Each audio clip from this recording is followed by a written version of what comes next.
बेटा, जीते जी दुकान तेरे नाम नहीं होगी। वक्त मिले तो जरूर सुने इस कहानी को।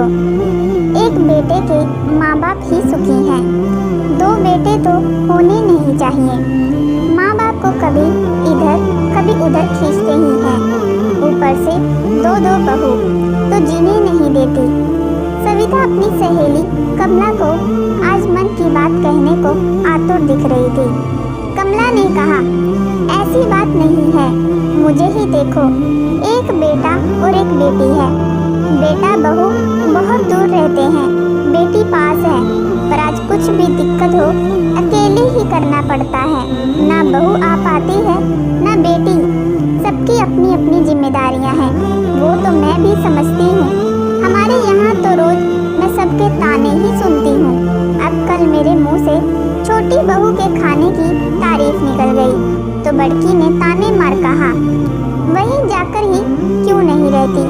छोटी को बड़की की कोई बात कहूँ तो वो चिढ़कर कहती है, माँ आप जहाँ रहो वहीं के होकर रहो तो अच्छा हो।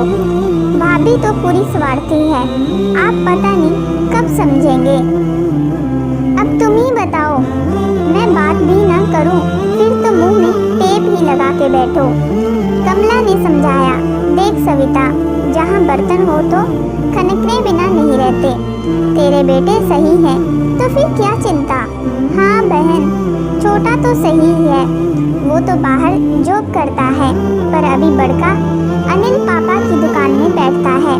छोटे ने तो पढ़ाई ज़्यादा की तो वो नौकरी करता है, बड़का दुकान में बैठता है।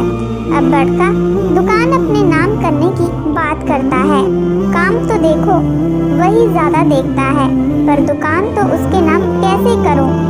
आज दुकान बेचो तो 3 करोड़ की है, एक बेटे को कैसे दें। बड़की बहू उठते बैठते कहती रहती है, हम आपको अपने साथ रखते हैं तो हक भी हमारा है। ले देकर एक दुकान ही है जिसका हमें सहारा है। मायूसी से भर उठी सविता, सविता तुम अपने जीते जी तो मत देना, वसीयत बना दो वो अलग बात है। दुकान नाम कर दी तो तुम उनके मोहताज हो जाओगे। हाँ कमला, यही सोचकर चुप हो जाते हैं। अब दुकान भी कम जाते हैं, पूरा व्यापार उसी के हाथ है। हम तो अभी से पैसे के मोहताज हैं, आने वाला समय कैसा चलेगा पता नहीं।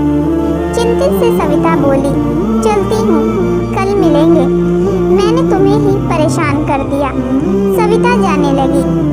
सविता, कभी तुम दोनों चाय पर आओ, आऊँगी कहकर दोनों सहेली अपने अपने घर चली गई। कमला ने अपने पति से सविता की परेशानी कही। कमला के पति स्वावलंबी और थोड़े दबंग हैं।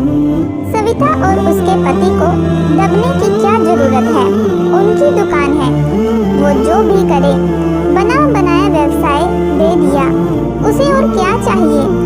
उनकी दुकान का भाड़ा ही आज 1 लाख के ऊपर है।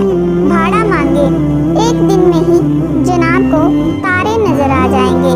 कुछ दिन बाद कमला ने सविता और उसके पति को अपने घर में बुलाया। कविता के पति ने सुझाव दिया और कहा, ऐसा करें। बड़के ने दुकान के कागज बना लिए। उसने पापा की चुप्पी को शायद हाँ समझ लिया था। पापा आप साइन कर दीजिए और चिंता मुक्त हो जाइए। मैं हूँ ना, आपको मैं संभालूंगा। बहू बोली, हाँ मम्मी, आपको तो अब भजन करना चाहिए।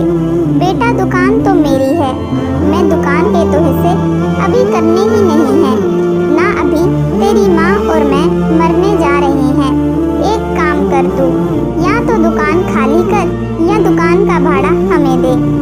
पापा आप कितनी ओछी बात करते हो, आप दोनों हमारे पास रहते हो, हम आपका खर्चा चलाते हैं। हाँ बेटा, रोटी तो तुम अपने नौकर को भी खिलाते हो, तुमको मैं दुकान फिलहाल नहीं दूंगा। तूने मेरी मर्जी जाने बिना पेपर बनवाए हैं, मैं तेरा लालच समझ गया। तुम अगले महीने से 1 लाख भेज देना और साथ ही भाड़े के कोई घर में चले जाना। अब बस बहुत हो गया। सविता चुप बैठी थी। माँ, आप पापा को को समझाओ, ऐसा कोई माँ बाप करते हैं क्या? बेटा, हम भी नहीं चाहते तुम्हारे साथ ऐसा करे। तुम अपने भाई का, माँ का, पिता का हक मानने की चेष्टा करोगे तो यही होगा। बड़के को समझ आ गया, अब मेरी नहीं चलेगी, माफ़ी मांग बोला। पापा घर से मत निकालो, अब मैं आपको हर महीने रुपए दे दूंगा। मैं भी वसीयत ही बनाऊंगा, तुम्हें तुम्हारा